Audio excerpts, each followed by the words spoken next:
Well, sure will. Yeah. Thanks for coming out during your comments. I fully intend on buying the book. Can you give us an idea, a little prelude to what your plans are to defeat the ideology? Yeah, I mean, one of the things is that, and I start with this, and this really goes after being able to attack the ideology, discredit the ideology. I mean, we still have to do some military operations and the kinds of things that we're doing, but this doesn't mean, you know, more boots on the ground, because I always get asked that question.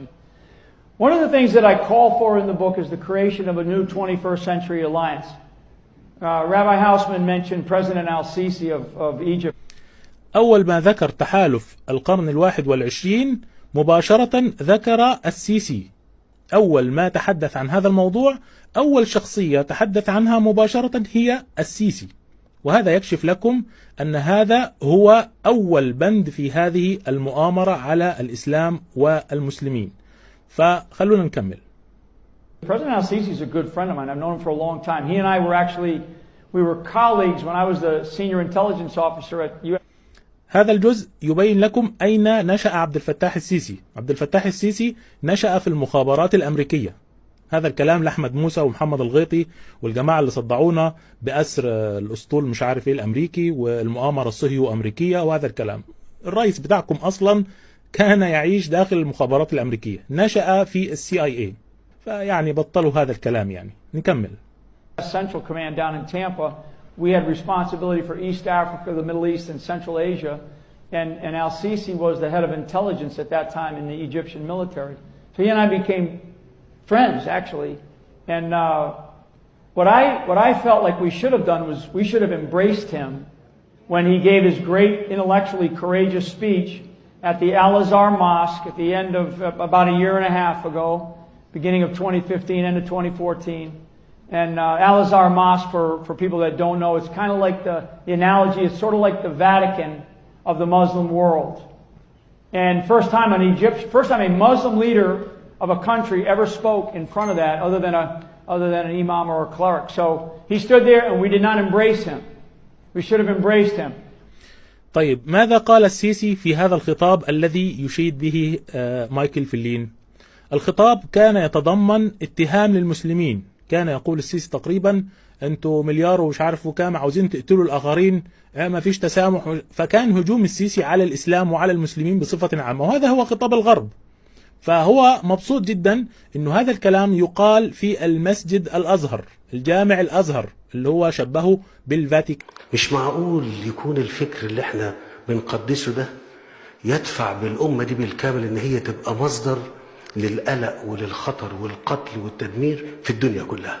مش ممكن يكون الفكر ده، انا مش بقول الدين، انا بقول الفكر ده اللي تم تقديسه، نصوص وافكار تم تقديسها على مئات السنين، واصبح الخروج عليها صعب قوي لدرجة ان هي بتعادي الدنيا كلها، بتعادي الدنيا كلها. يعني 1.6 مليار هيقتلوا الدنيا كلها اللي فيها 7 مليار عشان يعيشوا هم؟ مش ممكن.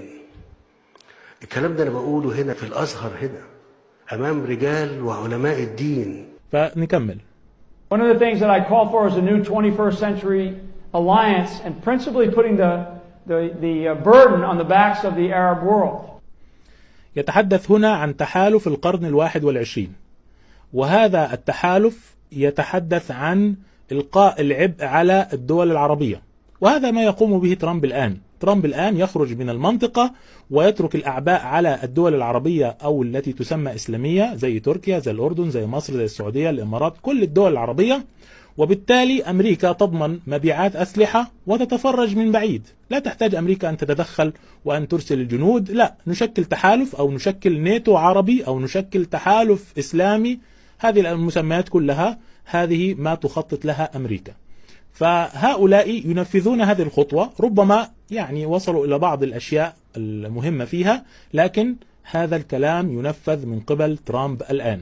نكمل كلام هذا الرجل. And al-Sisi was calling for that. So there's some steps that we're trying to take right now, actually in the political process, to try to get this idea in place. It will exist. It will exist. Trust me, it will exist because we have to. The Arab world has to take more responsibility for what's happening. But in order to get there, they're going to need U.S. leadership. But the idea of discrediting the ideology. طبعا هنا يتحدث عن تشويه الأيديولوجية، يعني تشويه العقيدة، تشويه الفكر، وهنا يقصد الإسلام وليس مجرد فقط مجموعة معينة، لا يقصد الإرهاب ولا التطرف. الإسلام بالنسبة لهؤلاء سرطان. شاهدوا الفيديو وركزوا على المصطلحات. 40 years discrediting the ideology of communism. 40 years. I mean, I remember as a kid talking, about communists, right, in school and what it meant and what we had to do as a kid growing up. We can't talk about radical Islamism in our school system. I mean, you'd be thrown out, you'd be suspended, you'd be sent home, and then you as parents with your kids, people would be wondering about you. You'd be called names. We can't have that. We are facing another ism, just like we face Nazism and fascism and imperialism and communism. This is Islamism. هذا هو فكر الإسلام. ركز معايا في المصطلحات.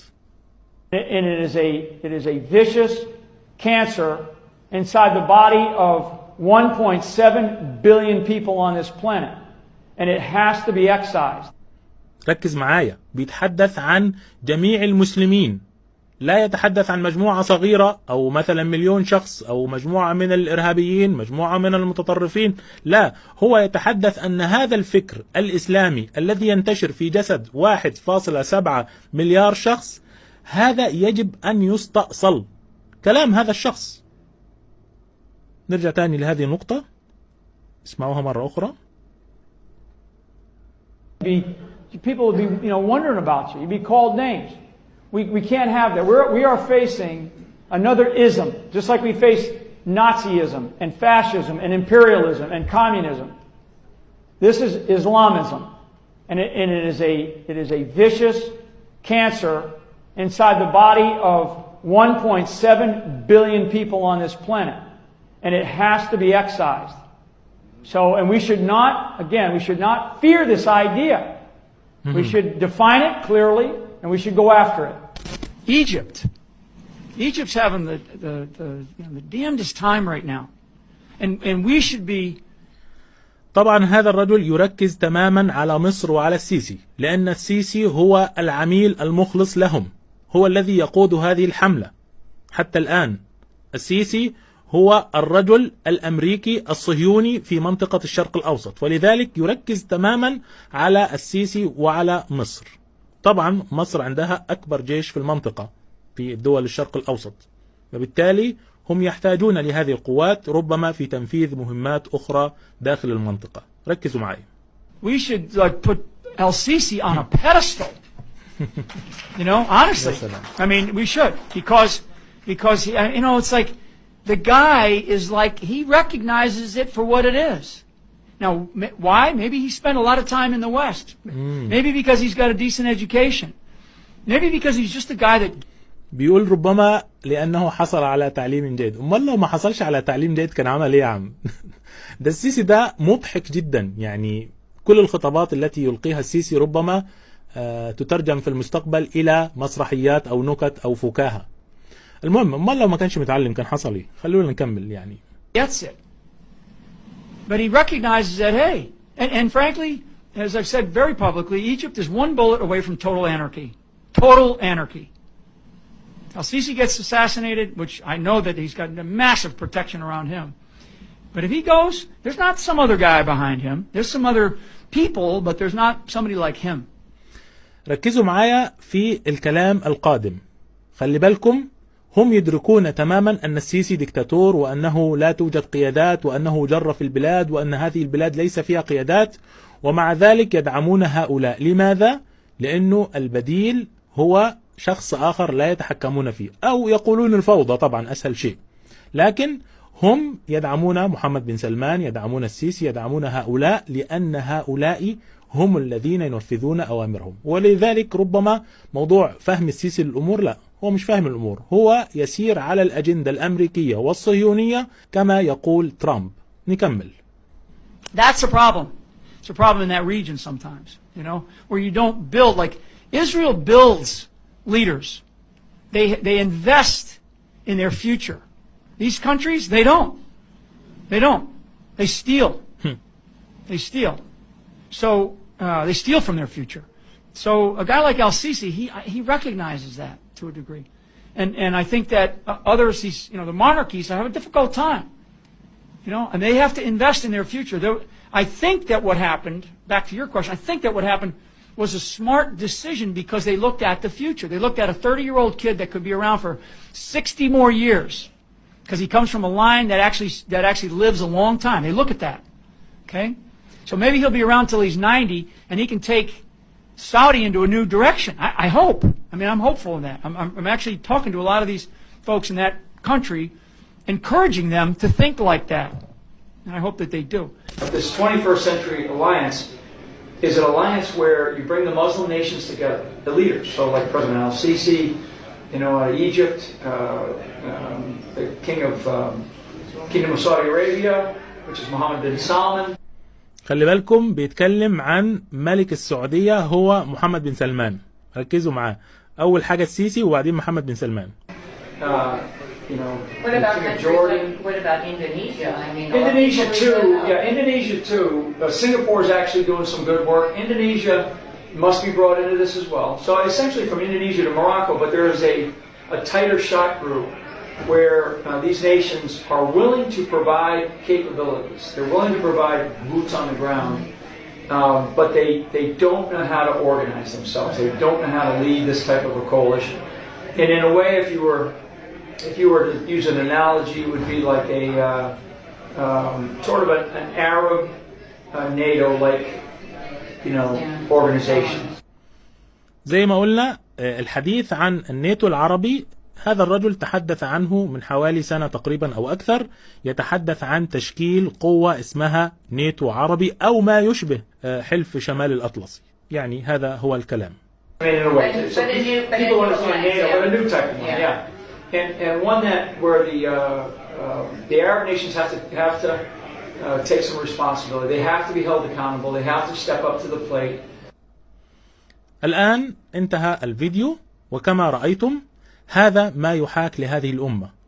هذا الذي تخطط له أمريكا، أن تستغل الجيوش العربية في ماذا؟ في محاربة الإسلام في الداخل، في مواجهة الشعوب العربية والإسلامية، ليس لمحاربة خطر ما. هذا الرجل يتحدث عن استئصال 1.7 مليار مسلم. لا يتحدث أبدا عن مجموعات صغيرة أو هذا الكلام الذي يروج في الإعلام. ربما أحيانا الإعلام عندما يريد أن يقول محاربة الإسلام لا يقول هكذا، ولكن يقول محاربة التطرف، محاربة الإرهاب. لكن هذا الرجل أتى بالكلمة